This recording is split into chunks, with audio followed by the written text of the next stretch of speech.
રાજસ્થાનની રાજધાની જયપુરમાં છેલ્લા કેટલાક કલાકથી ચાલુ વરસાદને કારણે તબાહી સર્જાઈ છે। શહેરના રસ્તાઓ, airport, railway station, police station અને હોસ્પિટલ સહિત દરેક બિલ્ડિંગમાં પાણી ભરાયા છે। વરસાદને કારણે જયપુરમાં દિલ્હી જેવી દુર્ઘટના સર્જાઈ છે। વિશ્વકર્મા વિસ્તારના બેઝમેન્ટમાં વરસાદના પાણી ભરાતા 3 લોકોના મોત થયા છે। સૂચના મળ્યા બાદ વહીવટી તંત્ર પાણી નીકાળવાના પ્રયાસમાં જોતરાયું છે।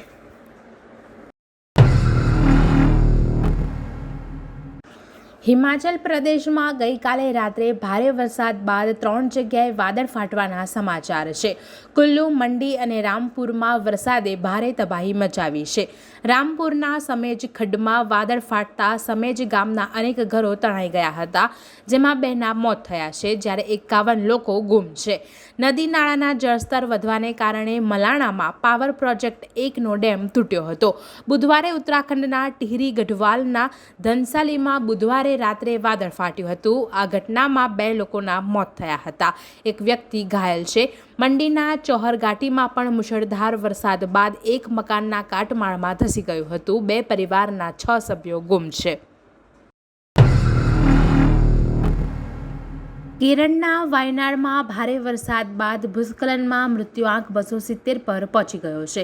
130 લોકો હોસ્પિટલમાં છે, જ્યારે 240થી વધુ લોકો આજે ત્રીજા દિવસે પણ ગુમ છે। હવામાન વિભાગે આજે ફરી વાયનાડમાં વરસાદ માટે રેડ એલર્ટ જાહેર કર્યું છે। ડિઝાસ્ટર મેનેજમેન્ટ ટીમે ફરી કેટલીક જગ્યાએ ભૂસ્ખલનની શક્યતા વ્યક્ત કરી છે। Drone, NDRF, SDRF, sniffer dog દ્વારા રેસ્ક્યુ ઓપરેશન ચાલી રહ્યું છે। ભારે વરસાદને કારણે બચાવ કામગીરીમાં મુશ્કેલીનો સામનો કરવો પડી રહ્યો છે। આખી રાત કામ કરવા છતાં સેના બેલી બ્રિજનું કામ પૂર્ણ કરી શકી નથી। હાલ બ્રિજનું બાંધકામ અંતિમ તબક્કામાં છે। સેનાને આશા છે કે આજે બપોર પહેલા પુલ પર વાહન વ્યવહાર શરૂ થઈ જશે।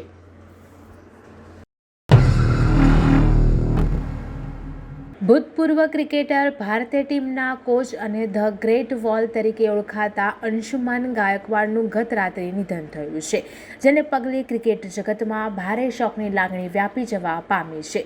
અંશુમાન ગાયકવાડને કેન્સર હતું। તાજેતરમાં તેમની મદદ માટે બીસીસીઆઈ દ્વારા ₹1 કરોડની સહાય આપવામાં આવી હતી, જે બાદ પૂર્વ ક્રિકેટર કપિલ દેવ દ્વારા વિડીયો મારફતે સંદેશો મોકલીને અંશુમાન ગાયકવાડને જલ્દી સાજા થઈ જવા માટેની વાત કહેવામાં આવી હતી। અંશુમાન ગાયકવાડના નિધનને પગલે વડાપ્રધાન નરેન્દ્ર મોદી અને બીસીસીઆઈના સેક્રેટરી જય શાહે શોક સંદેશો પાઠવ્યો છે। તેમના અંતિમ સંસ્કાર કીર્તિ મંદિર ખાતે કરવામાં આવ્યા હતા।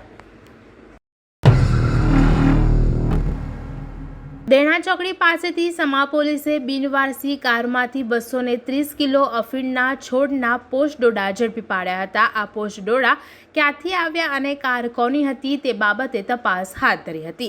સમા પોલીસે બાતમીના આધારે રાત્રિના સમયે દેણા ચોકડી પાસે દરોડા પાડ્યા હતા અને એક બિનવારસી કારમાંથી અફીણના છોડના પોસ્ટ ડોડાની 10 થેલીઓ ઝડપી પાડી હતી, જેનું વજન અંદાજે 230 કિલો ગણવામાં આવ્યું હતું। પોલીસને મળેલા પોસ્ટ ડોડામાંથી અફીણ કાઢી લેવામાં આવ્યું હતું। હાલમાં પોલીસ તપાસ કરી રહી છે કે બિનવારસી કાર કોની હતી અને આ ગાડી ક્યાંથી આવી હતી। આ ઉપરાંત આટલો મોટી માત્રામાં અફીણના પોસ્ટ ડોડા ક્યાંથી આવ્યા તેની પણ તપાસ કરી રહી છે। બનાવના સંબંધમાં કારમાંથી 1 કરતાં વધુ નંબર પ્લેટો મળી આવતા પોલીસ વિમાસણમાં મુકાઈ ગઈ હતી। કાર પરના નંબરના આધારે પોલીસે તપાસ શરૂ કરી છે। આજરોજ વલસાડ ડાંગ લોકસભાના સાંસદ શ્રી ધવલભાઈ પટેલ દ્વારા બજેટ સત્રમાં વંદે ભારત ટ્રેનનું સ્ટોપેજ આપવા તેમજ વલસાડ નવી વંદે ભારત ટ્રેન ચાલુ કરવા અને ગુજરાત મહારાષ્ટ્રના રૂટ પર કાર્યરત બુલેટ ટ્રેનની વર્તમાન સ્થિતિ, નિર્માણ સ્થિતિ અને સમય મર્યાદા કેટલી હશે, કવરેજ નેટવર્ક ક્યાં સુધીમાં ચાલુ થશેની માહિતી રેલવે મંત્રી વૈષ્ણવ પાસે માંગી હતી। આ ઉપરાંત Shatabdi express, Indore express, Gandhidham express, Bandra Chandigarh એક્સપ્રેસને વલસાડ સ્ટેશન પર રોકવામાં ઉમરગામથી સુરત અને વલસાડ સુધીની મુખ્ય સ્ટેશનોને આવરી લેતી non stop up down MEMU train મુદ્દે વાત કરી હતી। સુરતમાં આવેલા ખાડીપુરને કારણે 3 દિવસ સુધી અનેક વિસ્તારમાં પાણી ભરાયા હતા. રાજકીય પક્ષો દ્વારા આ વિસ્તારની મુલાકાત લેવામાં આવી હતી.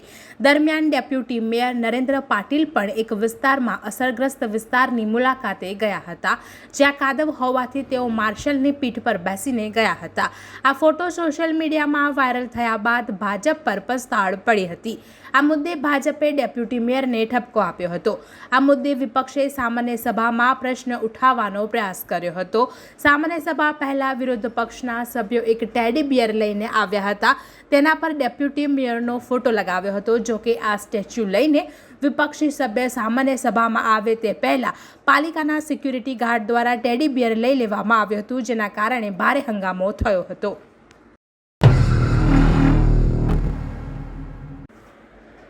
ગત 30 જુલાઈ 2024ના રોજ સુરતના સારોલીમાં મેટ્રો બ્રિજનો સ્પાન વળી ગયો હતો. આ ઘટનાને આજે ત્રીજો દિવસ છે અને સતત ત્રીજા દિવસે સુરતીઓ ટ્રાફિક જામમાં અટવાઈ ગયા છે. આમ 23 જુલાઈએ ખાડીપુરમાં ફસાયેલા સુરતીઓ હવે ટ્રાફિકના ચક્રવ્યૂહમાં ફસાયા છે. આ બંને માનવ સર્જિત દુર્ઘટનાને કારણે 8 દિવસમાં 2 વાર સુરતીઓ મુશ્કેલીનો સામનો કરવો પડી રહ્યો છે.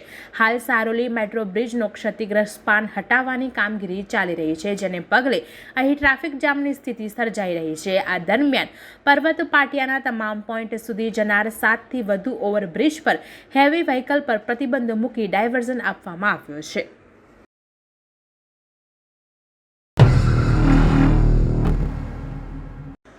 બેસ્તાન ફાયર સ્ટેશન પાસે આવેલી લક્ષ્મીદાસ ટેક્સટાઇલ કંપનીમાં બુધવારે બપોરે 12 કલાકે કંપનીમાં કામ કરતા કર્મચારીઓ ગુડ્સ લિફ્ટમાં ગ્રાઉન્ડ ફ્લોર પરથી સામાન ભરીને ચોથા માળે લઈ જઈ રહ્યા હતા. આ દરમિયાન લિફ્ટ ચોથા માળે પહોંચ્યા બાદ અચાનક તૂટી પડી હતી. લિફ્ટ ચોથા માળેથી સીધી નીચે આવતા તેમાં સવાર 4 કર્મચારીઓ પટકાતા તેમને ગંભીર ઈજા થઈ હતી. અન્ય કર્મચારીઓ દોડી આવી આ લિફ્ટમાં ફસાયેલા ચારેયને બહાર કાઢી તાત્કાલિક સિવિલ હોસ્પિટલ લઈ ગયા હતા. ચારેયને ગંભીર ઈજા થતાં સારવાર માટે દાખલ કરાયા હતા. લોકોની જમીન મિલકત પર ગેરકાયદેસર કબજો કરનાર સામે તંત્રે લેન્ડ ગ્રેબિંગ એક્ટ હેઠળ કાર્યવાહી કરી 152 કરોડની મિલકત પરત અપાવી હતી. કલેક્ટર ડોક્ટર સૌરભ પારઘીએ આપેલી માહિતી મુજબ કેટલાક તત્વો દ્વારા લોકોની જમીન મકાન પર ગેરકાયદે કબજો કરાયો હતો, જે પરત અપાવવા લેન્ડ ગ્રેબિંગ એક્ટ હેઠળ કાર્યવાહી કરાઈ હતી. 3 માસમાં લેન્ડ ગ્રેબિંગની 3 બેઠકમાં 244 અરજી મળી હતી, જેમાંથી 163 અરજી કાયદા સુસંગત ન હોય દફતરે કરાઈ હતી. 26માં ગુનો દાખલ કરાયો હતો. શહેરની 25 કરોડ અને જિલ્લાની 7 કરોડની મિલકત પરત અપાવી હતી. એની સાથે જમીન પચાવી પાડનારને સમજાવીને 120 કરોડ 72 મિલકતો મુક્ત કરાવીને મૂળ માલિકને સોંપાઈ છે, જેમાં સુરત શહેરની 29 અને ગ્રામ્યની 43 મિલકત છે. આમ હાલ સુધીમાં 152 કરોડની મિલકત પરત આપવામાં આવી છે.